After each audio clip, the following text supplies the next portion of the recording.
ফেনীর গডফাদার নিজাম হাজারীর নতুন খেলা, চাঞ্চল্যকর তথ্য ফাঁস। 5ই আগস্টের ক্ষোভ এখনো নিজামুদ্দিন হাজারীর বাড়ি বয়ে বেড়াচ্ছে। প্রবেশ গেটের পাশেই পুরো ছাই হয়ে আছে প্রাইভেট কার।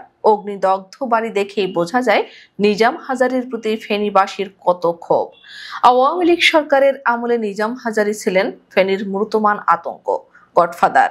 তার আঙুলি হেল নিতে চলতো ফেনীর সবকিছু। আড়ালে আবডালে ফেনীর মানুষ তাকে উপাধি দিয়েছে ওস্তাদ মারা সাগরেদ। একসময় ছিলেন জয়নাল হাজারীর শিষ্য, মাঝে মধ্যে হাজারীর গাড়িও চালাতেন। আর জয়নাল হাজারীর পতনের পর ফেনীর নিয়ন্ত্রণ নেন নিজাম হাজারী। নিজেই তৈরি করেন একের পর এক বাহিনী। এমনকি জয়নাল হাজারীকে পর্যন্ত ফেনীতে যেতে দেননি এই নিজাম হাজারী। তার ভয়, জয়নাল হাজারী যদি আবার তার সাম্রাজ্যে হাত বাড়ান। এ ভয় ছিল তার মাঝে। 5ই আগস্ট ফেনী ছেড়ে পালিয়ে যান ভারতে। সেখান থেকেই এখন পরিচালনা করছেন নিজ দলের লোকজনকে। ফেনী জেলার স্থানীয়রা বলেন, নিজাম হাজারী ফেনীতে অসংখ্য মিনি গডফাদার তৈরির কারিগর। জেলার এমন কোনো গ্রাম নেই যেখানে তার থাবা পড়েনি। একসময় জয়নাল হাজারীর গাড়ি চালক থেকে হন স্টিয়ারিং কমিটির সদস্য। 2008 সালে ভাগ্যের রাশি খুলে যায়। দলের শীর্ষ এক নেতার বদৌলতে আওয়ামী লীগের মনোনয়ন পেয়ে যান। 2001 সালে যৌথ বাহিনীর অভিযানের মুখে ভারত পালিয়ে গেলে তাসের ঘরের মতো ভেঙে চুরমার হয়ে যায় জয়নাল হাজারীর সাজানো রাজ্য। 2009 সালে হাজারী ফিরে এলেও তার আর রাজনীতিতে ফেরা হয়নি। এর আগে নির্বাচনের উসিলায় হাজারীর রাজত্বে প্রবেশ করেন নিজাম হাজারী।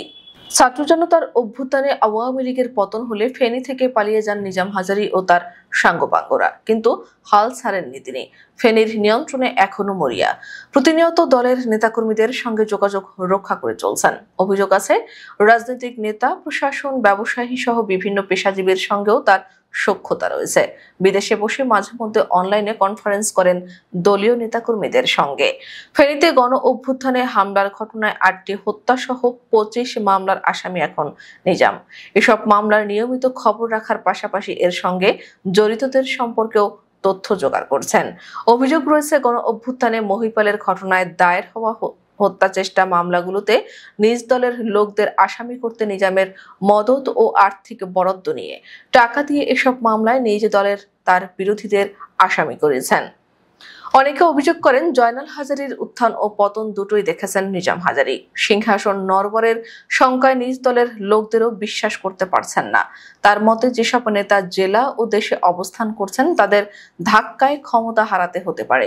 সে সংখ্যা থেকে ভারত, নেপাল, সিঙ্গাপুর ও তুরস্ক ঘুরে বেড়াচ্ছেন। আওয়ামী লীগ নেতাকর্মীদের পাশাপাশি বিভিন্ন পেশাজীবীর সঙ্গে নিয়মিত যোগাযোগ রাখছেন।